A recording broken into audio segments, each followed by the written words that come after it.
Hi everyone, this is Vina. Today's story comes to us from Feet in Two Worlds, an independent media outlet and journalism training program that empowers the voices of immigrant journalists. Over the past couple of years, around 40,000 Venezuelans arrived in Denver fleeing political and economic instability. Initially, with help from the city and nonprofit organizations, many were able to find stable housing and jobs. But with all the recent changes in immigration policy, they now face an uncertain future.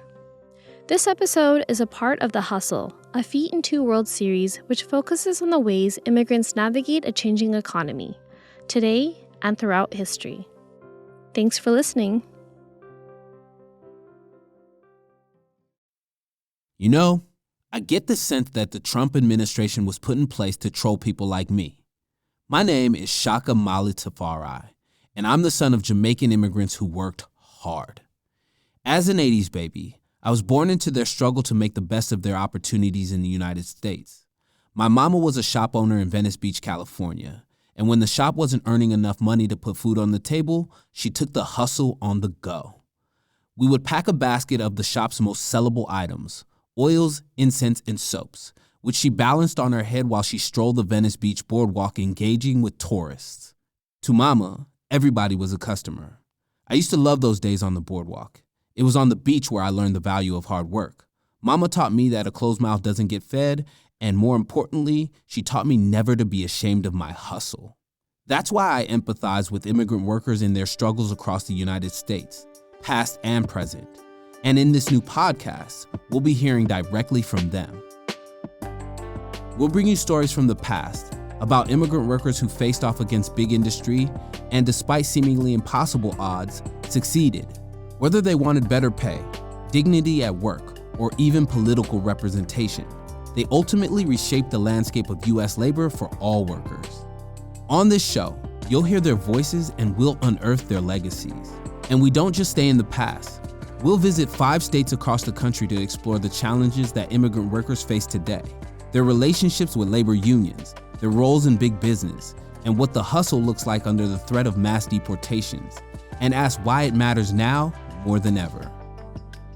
I'm Shaka Tafari, and this is the first installment of a new series from Feet in Two Worlds, The Hustle, where we share stories about the ways immigrants navigate a changing economy, today and throughout history.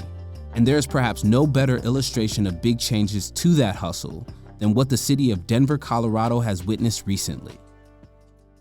Over the last couple of years, more than 40,000 Venezuelan immigrants seeking asylum, fleeing political and economic instability have arrived in Denver. And as of 2024, about half of them have chosen to stick around. When these Venezuelan immigrants arrived in Denver, they were seriously hustling to make a living, shoveling snow, washing windshields, selling candy. Some Denverites saw a group of people who were struggling, so they decided to help. But the same warm welcome these Venezuelan immigrants received was a feel-good story that turned sour when the city found itself right in the middle of the new administration's immigration crackdown. The same immigrants who felt welcome only a few months ago are now looking over their shoulders, and their ability to provide for themselves and their families is slipping out of reach. Feet in Two Worlds producers Anne-Marie Awad and Andres Pacheco Giron have the story. I'm sitting in Juan and Maria's kitchen while Maria cooks dinner. She shapes little rounds of dough in her palms and drops them into a skillet of hot oil, making golden brown arepas for us. Could you tell me what you're cooking? ¿Quieres saber qué estás cocinando? Pollito al horno, con Okay. papas y arepitas fritas. That's V. Reeves translating for me. Reeves is a tenants' rights activist who helped Juan and Maria move into this apartment in Denver only a few weeks ago. For weeks, I had been trying to interview people who had recently come to Denver from Venezuela.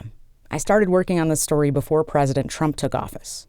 But once he did, immigration policies changed dramatically and quickly. It got harder to find people who wanted to sit down for an interview. But thanks to Reeves, now I'm here just in time for dinner. Is this your favorite meal? ¿Qué crees tú sobre su comida? ¿Eso es su favorita o qué? No, eso fue una comida especial porque vinieron ustedes. This is a food specially made for us because we were coming. Oh, gracias. Originally, this story was supposed to be about the more than 40,000 Venezuelans who arrived in Denver over the last 2 to 3 years, and how a lot of those people found work, about how they hustled. I'm Anne-Marie Awad. And I'm Andres Pacheco Giron. Anne and I worked together from the start, reaching out to Venezuelans in Denver. We wanted to hear stories of people who had fled instability. People like Juan and Maria, who are a couple. By the way, for safety reasons, we're not using their real names for this story. In 2023, Juan came to the United States on his own, hoping to get settled so that Maria could follow. And then later on, their children. En realidad, yo desde que llegué aquí, yo estaba en la cancha de Central Park, que era un centro de migrantes cuando llegaban aquí. Juan says he arrived in mid-January of 2023. At first, he was living in an encampment with lots of other new arrivals in the Denver neighborhood of Central Park. New immigrants like Juan were living outside in pockets all over the city. Denver's mayor at the time had previously declared a state of emergency and set up shelters to get people indoors. Juan made it into one of those shelters. It was set up in a rec center and he slept on a basketball court. El alcalde nos llegó ahí y nos dio la bienvenida, nos atendió muy bien. Juan says he felt welcome.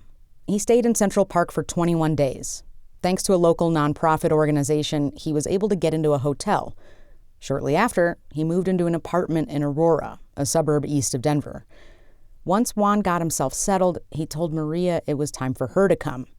She left behind her 5 children in Venezuela and started her journey. Salí de mi casa y tuvimos que... Maria says she did what a lot of immigrants have to do to travel to the U.S. She undertook a long and dangerous journey that meant crossing 7 countries, mostly by foot. Maria crossed to Colombia from Venezuela and then walked across the Darien Gap to Panama. That 60-mile stretch of jungle is known to be one of the most dangerous places in the world. If you're lucky, you'll only find mosquitoes and snakes. If you're not, the armed groups that control the territory will find you. Usually, these groups take advantage of the thousands of migrants who cross the jungle and extort them. Once Maria arrived in Mexico, she got on a train to Ciudad Juárez, hoping to avoid cartels who also prey on immigrants. In Juárez, the waiting game began. Ahí duré 8 meses. She waited 8 months just to get legal entry into the United States. Maria arrived in Denver in May 2024. She was finally reunited with Juan, although the waiting game was not over. Applying for asylum is a long process, and to hustle without breaking the rules, she had to wait even longer. Y no trabajar sin ningún documento ni nada y me salieron mis documentos teniendo aquí 2 meses y algo, pero conseguí trabajo. 2 more months to get a work permit. Then 4 more months to land a formal job. During that time, they hustled to survive. Bueno, salimos por ahí a limpiar cualquier cosa, We leave to hacer Casa de familia. cualquier cosa de casa de familia. They took whatever job they found, mostly cleaning jobs. And when there weren't any jobs for Maria, she stayed at home and took care of household chores while Juan worked in construction. Months later, when winter came and construction work dried up, they looked for additional work and were both hired by a maintenance company to do snow cleanup. And that's what our story was supposed to be about, how people like Juan and Maria came to the United States with nothing and somehow eked out a living. The story was also supposed to be about how the city of Denver opened up its arms to newcomers and helped a lot of people narrowly avoid poverty. I live in Denver, and I saw this happen with my own eyes. It wasn't just city offices and nonprofits who were leading the charge to help, but residents, too. And that could have been the whole story.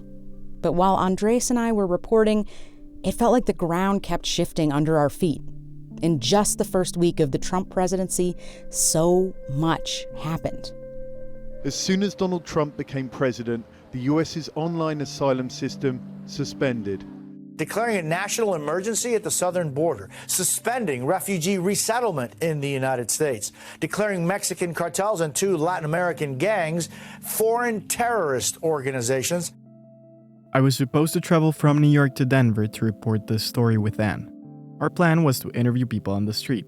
A lot of recent immigrants were at intersections cleaning windshields or selling candy. But when the new administration started to crack down, these workers began to disappear from Denver's intersections. Talking to a reporter was probably the smallest of their priorities.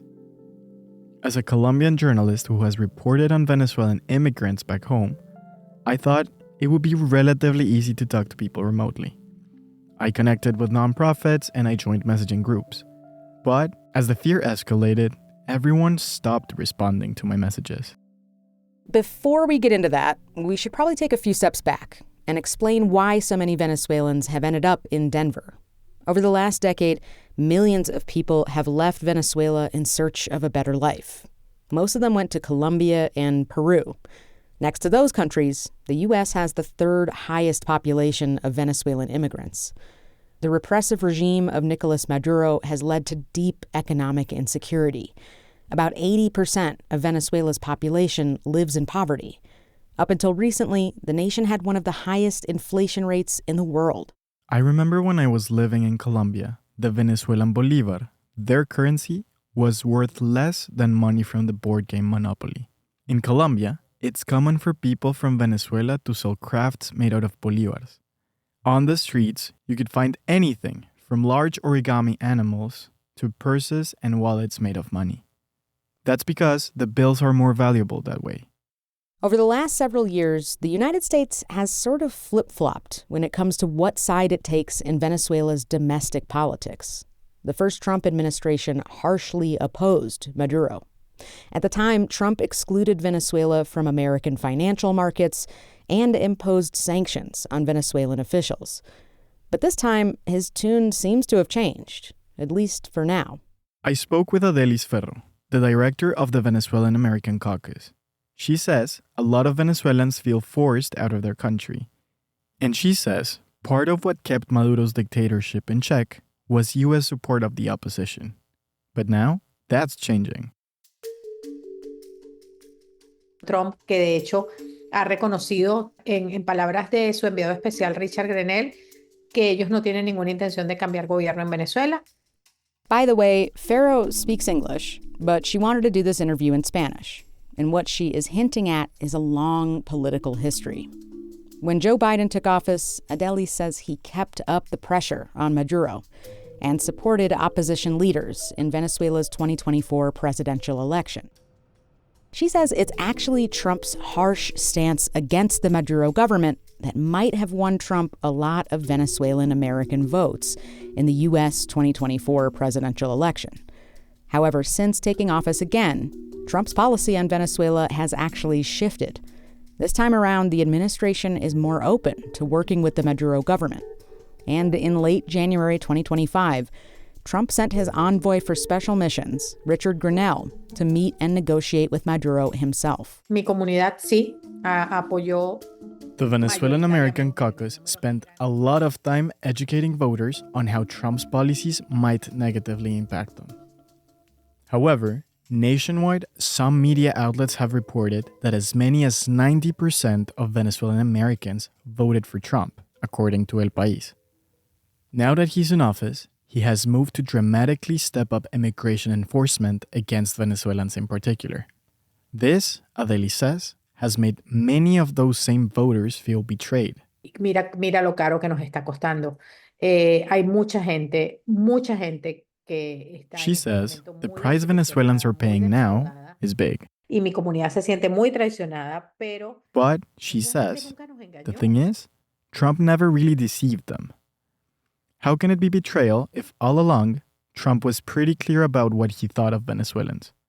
Instead, says Adelis, Trump only spoke about Venezuelans on the campaign trail in reference to the gang Tren de Aragua. If you've never heard that name, Tren de Aragua is Venezuela's most powerful criminal group. They're known to be in the business of human trafficking for sexual exploitation. They are also the only Venezuelan gang that has successfully projected its power abroad, to Colombia, Peru, Chile, and now possibly the United States.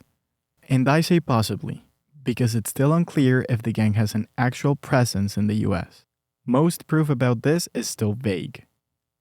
Experts suggest the folks arrested in the United States are likely imposters or have no connection to the organization. Tren de Aragua started their career taking advantage of their fellow countrymen, specifically those trying to flee the country, escaping the economic collapse. Venezuelans coming to the United States undertook an incredibly dangerous journey to make it to the U.S.-Mexico border. Then, in 2021, Texas Governor Greg Abbott launched Operation Lone Star. Part of this program involved busing immigrants to so-called sanctuary cities like Denver, Chicago, New York, and D.C. Here he is bragging about it at the 2024 Republican National Convention. And we have continued busing migrants to sanctuary cities across the entire country. And those buses will continue to roll until we finally secure our border. Whenever Abbott talks about this operation, he refers to these people as illegal immigrants, even though many are coming here for asylum. Asylum is not only legal, it's a right protected by international law. The U.S. has an obligation to facilitate asylum. That's part of the reason why, in 2024, the Biden administration expanded access to the CBP One app. That app was supposed to make it easier to get an asylum appointment, allowing more people to be paroled into the country while they waited for their cases to play out. Getting an appointment still took months. It took 8 months for Maria while she was waiting in Juarez. But once inside the country, many people found themselves in a pickle. If you're applying for asylum, you can't legally work in the United States for at least 6 months. So a lot of people parked in Texas and continued to wait. While they waited, government officials encouraged them to get on buses, but didn't tell them where the buses were going. Over the course of 2023 and 2024, tens of thousands of immigrants were dropped off in Denver, some of them in the middle of winter in below freezing weather. The state of Texas did not give any other states some kind of heads up that these people were coming. Most Coloradans found out from the nightly news. And it was those images of families and children standing outside in the snow, many of them in t-shirts and flip-flops, that triggered Denver's huge humanitarian response. Part of that response? Violeta Chapin, Associate Dean for the Law School at the University of Colorado Boulder. She also runs the school's immigration law clinic. We have a number of different organizations that are helping with what is essentially refugee resettlement. It felt like an all-hands-on-deck response, which I was happy to see. Hers was one of many clinics set up to guide immigrants through the super complicated process of applying for immigration benefits. As it is, asylum tends to be more for those who are fleeing persecution based on a number of factors, including their race or beliefs. But that doesn't really capture the situation of many Venezuelans who are fleeing economic collapse. They were essentially unable to feed their families if they remained there. And I certainly think that could or should be a basis for asylum, but it's unfortunately not a basis for asylum under our immigration laws. That's why President Biden also granted what's called Temporary Protected Status, or TPS, to Venezuelans for the first time in 2021. And then he extended it in 2023. It doesn't give them any permanent lawful immigration status, but it does allow them to have protection from removal during the time that their country is still in this upheaval and to remain in the United States with work authorization. That is maybe the biggest distinction between asylum and TPS. TPS allows people to work here legally on a much faster timetable. Here is Jose Palma, National Coordinator of the National TPS Alliance. TPS is granted for people who are coming from countries that are in the middle of a civil war, from countries that suffer natural disasters, or special circumstances that cannot guarantee the safety of their citizens to come back to those countries. Venezuelan, whether we agree or not in the political point of view, the reality is that the country is unsafe, is not providing for the citizens, and people are fleeing Venezuela and coming to the U.S. Another big distinction between TPS and asylum cases take years to work their way through the courts. But TPS provides relief from deportation today. That's why Chapin and her students were part of a massive effort to help newcomers apply for TPS. By the time many people reached the clinic, they had already applied for asylum. When V met them, Juan and Maria had already applied for asylum through a law firm. And after that, they were also able to get help applying for TPS. The U.S. immigration system is a labyrinth with lots of dead ends. The few legal pathways to citizenship often involve a lot of waiting due to court backlogs. It can take years to get an asylum determination. 3.5 years on average, but many wait longer. Many people get by on temporary stopgap measures like TPS. But the meaning of temporary gets murky. TPS provides a few years of relief from deportation. But due to extensions, some groups of people have been here on temporary status for decades. And then there's the big elephant in the room here. Temporary protective status is given by executive action. Only the president can do it. Before leaving office, Joe Biden extended TPS protections for nearly 1 million immigrants. Trump is trying to roll that back, potentially affecting not just Venezuelans, but also Haitians, Salvadorians, Ukrainians, and Sudanese. Racism is part of the motivation to cancel TPS. Jose Palma says the National TPS Alliance is suing the Trump administration to stop the cancellation. If nothing happened, around 350,000 people will lose their immigration protection and become undocumented and therefore at risk of deportation. As of March 31st, 2025, a judge has paused the Trump administration's attempt to revoke protections for Venezuelans after the National TPS Alliance filed suit. But the administration is continuing to deport folks. But all of this adds up. The waiting, the uncertainty, and most of all, the cost. That's why so many Venezuelans have had to hustle, no matter where they are in the process. In 2024, that hustle was almost everywhere you looked. Most major intersections in Denver would be full of new immigrants trying to earn money. I got my windshield cleaned a lot. Sometimes people would walk in between cars, selling candy. Sometimes those people were children. On social media and elsewhere, residents really began to sour on this sort of informal economy. A lot of people called the cops. After the break, one employer in the suburbs who wanted to help.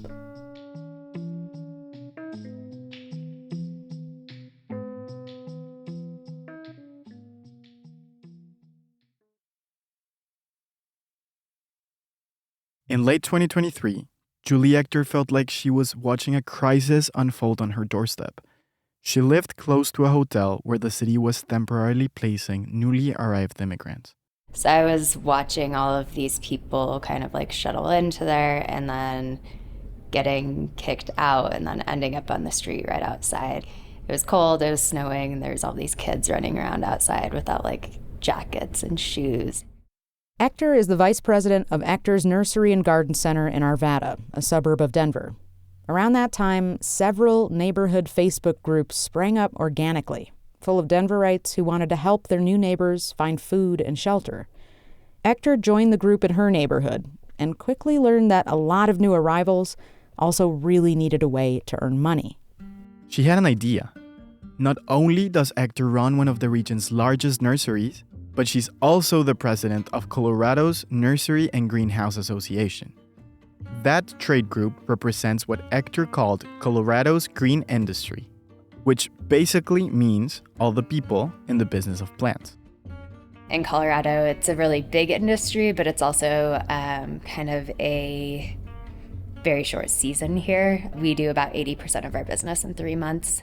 Ector says this is an industry that is constantly desperate to hire. It's not uncommon for farms or nurseries like Ector's to rely on seasonal workers who come to the States through certain visa programs.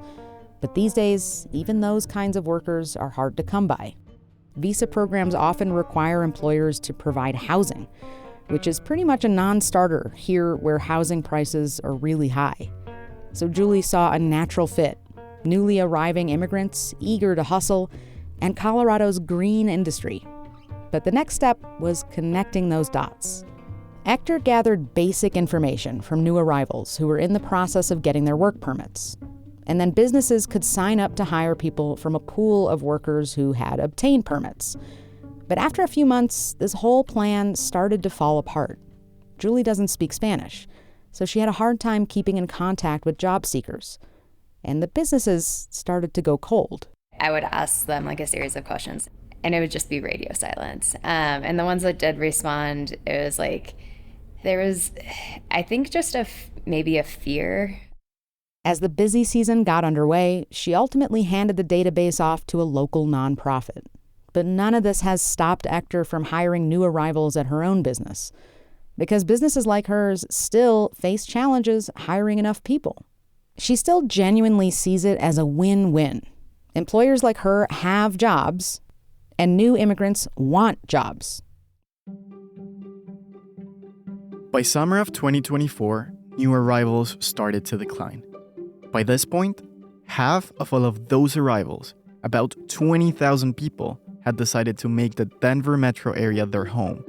Thanks to the all-hands response of Denverites, many of them were able to get stable housing and jobs.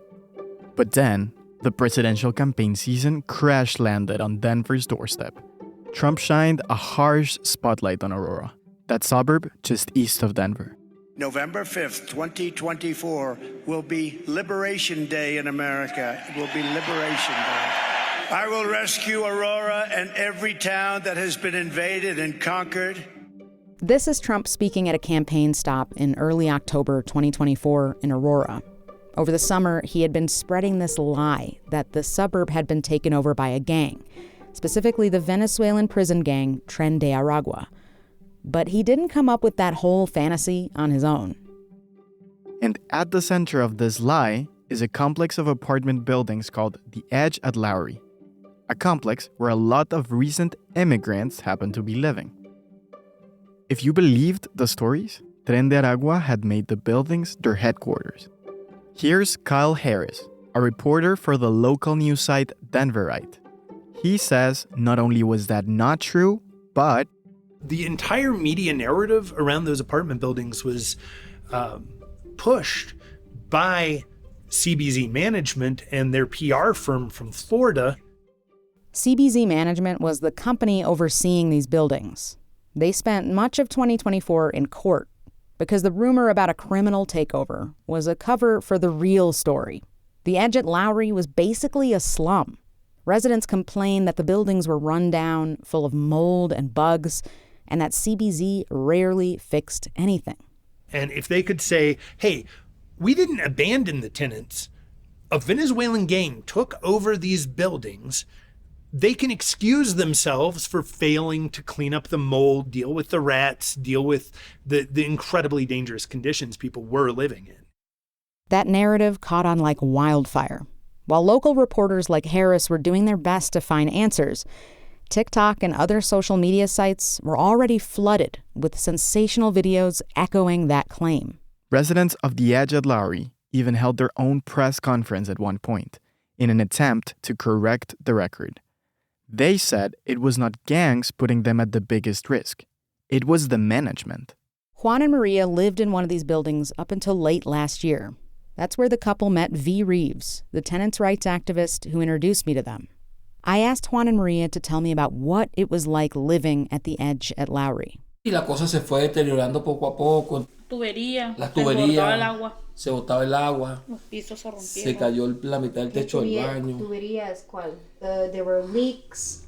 There was water leaking from the floor above. El piso todo deteriorado. The floor completely was deteriorating. Juan says for 6 months, they complained, and no one ever came to fix a thing. Reeves shakes their head in disgust as they translate for me. Reeves is an organizer with the tenants' rights group House Keys Action Network Denver, or HAND. They met Juan, Maria, and many other families living at The Edge at Lowry last year. That's because Reeves says HAND received an anonymous tip from a city employee that the people in these buildings, who were predominantly new arrivals, were living in squalor. It was, rumored and said that these were very unsafe buildings. And my heart immediately sunk when I showed up for the first day and realized that these were packed with families and children and just the sound of kids running around and laughing and playing.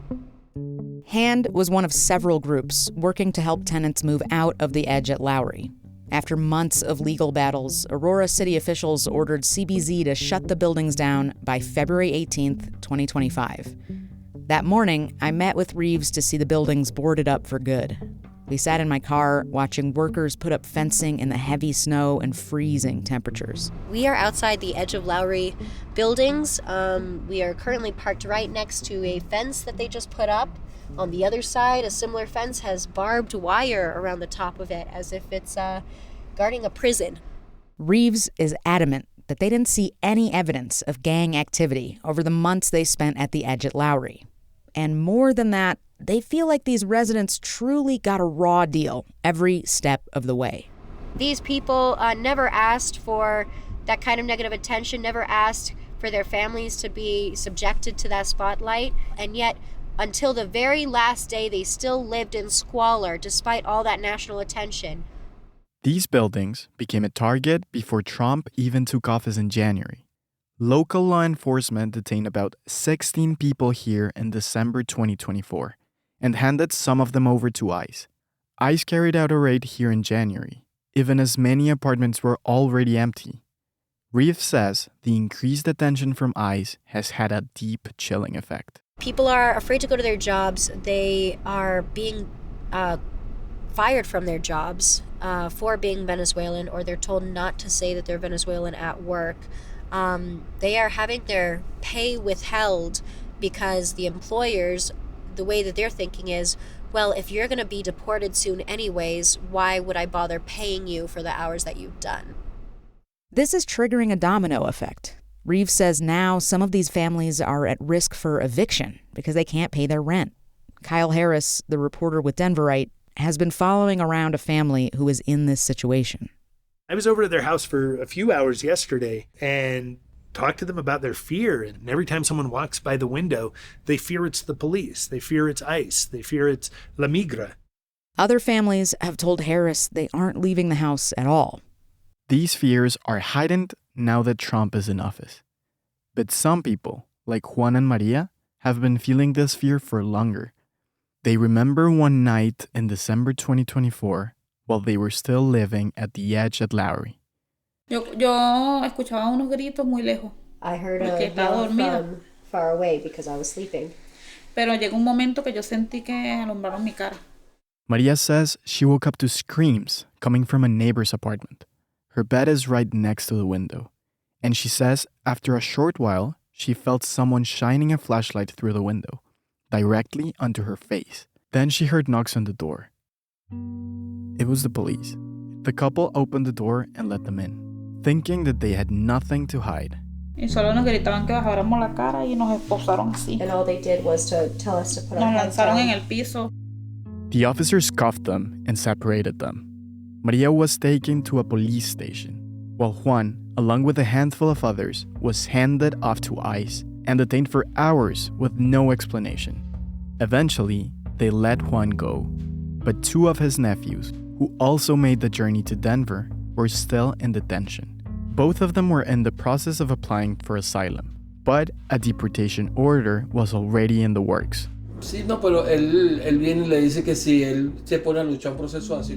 Juan says by this point, his nephew had already given up on asylum. The process was costing the nephew too much money. Money he needed to send back home to his 4 children and to his mother.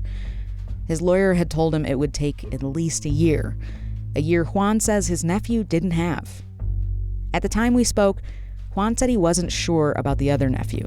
They hardly heard from him, but Juan told me the last time they did, he was in immigration detention in Texas. Meanwhile, the nephew's mother, Juan's sister, was desperate to know what was happening to him. While Maria made arepas, Juan took out his phone and played us a voicemail from his sister, as Reeves translated for me. Hola, manito, buenas tardes, ¿cómo está? Hello, good afternoon. Manito, dame razón de mi hijo, manito. ¿Qué sabe de mi hijo? Por favor. Please. Si sabes algo, avísame. If you know something, please let me know. Cuídense, Dios los bendiga, los quiero mucho. Listen, God will bless you. I love you. During our interview, Juan and Maria told me that when they didn't have any information, they sometimes lied to Juan's sister and told her that her son was doing well. Weeks later, the couple found out that the nephew was deported. He called them from Venezuela, told them he was taken to Guantanamo, and later sent to Caracas. Juan and Maria say it has been hard to return to normal life after the raid. Juan said he could barely sleep at night up until they were finally able to move out. With Reeves' help, that happened a few weeks later in late December. Their new home falls within the city limits of Denver. That gives them some relief, since they know Denver police don't coordinate with ICE, at least not as much as the police did in Aurora. But they're still fearful. They lost more than just sleep after the raid. They lost their car because it was in the shop, and the guy who was fixing it was also detained by ICE. They say they've been afraid to open their front door. Maria told me they're even afraid to take public transit. But they have to get to work somehow. Since the raid, they say they feel like they're being watched. And they're not alone. Both Juan and Maria work for the same maintenance company. They say that several of their coworkers have expressed the same fears. But they're lucky. Their employer came up with a plan to protect them. Maria says they carpool to and from work and have a warning system in place if ICE ever shows up. At the maintenance shop, they've started locking the doors. The tides changed dramatically for Juan and Maria. Only last year, they felt welcome in Denver. More than once during this interview, they thanked God for all the help they received when they first arrived. But that gratitude is tinged with worry. The couple are reconsidering their plans for a future in the United States. Maria says her children back in Venezuela used to keep asking her when they could move to the United States too. But she says they hear the news about what's happening here and they've changed their minds. Maria frames the family's doubts in terms of dollars and cents. She and Juan need to earn enough money to support themselves here in the States and to send to their families back home. Juan has been able to file his asylum case and get CPS, but Maria is still in the process. It will cost another $1,800 to pursue her case. Asylum was hard and expensive before. Now, it seems like a door that's quickly closing. Y yo digo, a veces me pongo a pensar, yo digo, o sea, ¿será seguir pagando eso o agarrar esa plata y irme para Sometimes I wonder, regresarme? Maria wonders if it's even worth it to spend almost $2,000 on something that may never happen. She says maybe they should save their money and go back to Venezuela. Uno todavía manteniendo las esperanzas de que venimos para acá a lograr algo más. In February 2025, Maria told Dan that she was still hopeful about remaining in the United States. She and Juan came here to achieve something bigger, she said. But since then, the seasons have changed, and Maria told me it has become even harder to find work. Not earning as much money means that continuing to pay an immigration attorney is no longer an option. She plans to return to Venezuela by the end of the year, and Juan will stay behind to continue supporting them from the United States. For them, and for every other immigrant in this limbo, the rules of the hustle have changed. And almost every day, they keep changing. And worst of all, the future is unclear. No one knows what's going to happen. The only thing anyone can be sure of, the only thing that's guaranteed to still be there tomorrow, is the hustle. For Feet in Two Worlds, this is Anne-Marie Awad. And Andres Pacheco Giron.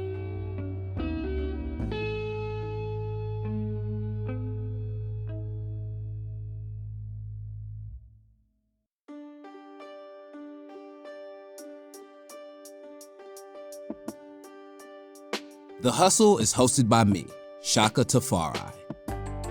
Today's episode was produced by Andres Pacheco Giron and Anne Marie Awad. It was edited by Feet in Two Worlds Editing Fellow, with additional editing by Mia Warren and Quincy Surasmith. Feet in Two Worlds Managing Director is Mia Warren. Our Managing Editor is Quincy Surasmith. Our Development Coordinator is Alejandro Salazar Dyer.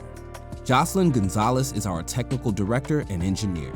Sharon Bardales is our Assistant Engineer.